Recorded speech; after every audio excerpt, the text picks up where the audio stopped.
पुढील बातम्यांकडे। मुख्यमंत्री देवेंद्र फडणवीस नागपूरमध्ये खासदार औद्योगिक महोत्सवात बोलतायत। पाहूया थेट प्रसारण।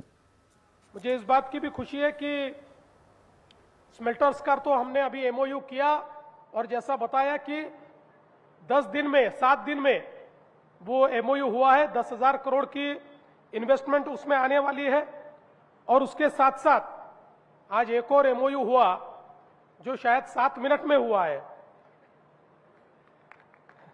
एनमोटिव जर्मनी, ये एक ऐसी कंपनी है कि जो पहली बार गीगा कास्टिंग टेक्नोलॉजी नागपुर में ला रही है।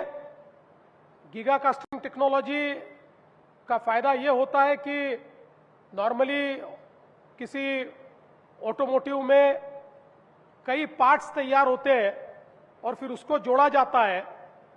इसके कारण वेस्टेज भी कम होता है, कीमत भी कम होती है, प्रिसिशन से काम होता है। और दुनिया में आज हम लोग जिस सस्टेनेबिलिटी की बात करते हैं वो सस्टेनेबिलिटी इस टेक्नोलॉजी के माध्यम से आती है।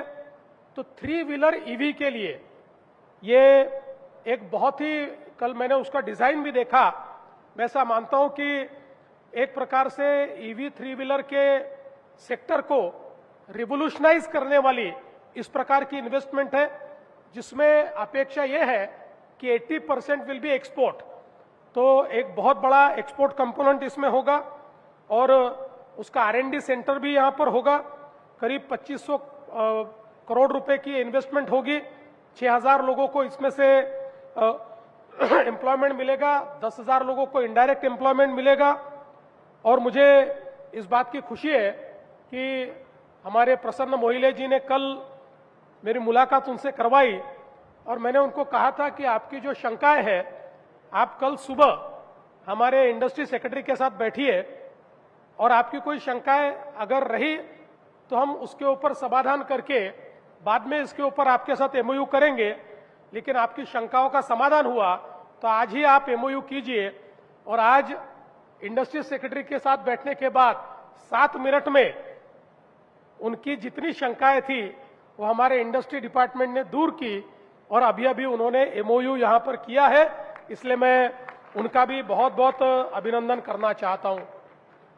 आज बड़े पैमाने पर जो इन्वेस्टमेंट है ये विदर्भ में आ रही है और विदर्भ का चेहरा बदलने का काम ये पिछले 10 वर्षों में प्रधानमंत्री जी के नेतृत्व में, नितिन जी के नेतृत्व में हमने करके दिखाया है। एक समय ऐसा था कि हम लोग जिन चीजों पर बोलते थे वो चीजें आज होती हुई दिखाई पड़ती है। आज जिसका उदाहरण नितिन जी ने बार बार दिया, गढ़चिरौली का, हमारे प्रभाकरन जी यहां है। मुझे याद है कि कम से कम 20 साल हम लोगों ने गढ़चिरौली पर और विदर्भ में जो खनिज संपदा है उसके ऊपर भाषण किए, लेकिन उसके ऊपर एक्शन नहीं हुआ।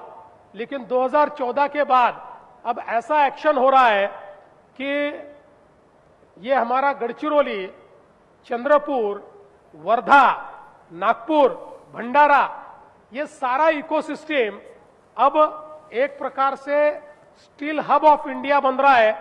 और स्टील की मुख्यमंत्र्यांच्या नागपूरमधील संबोधन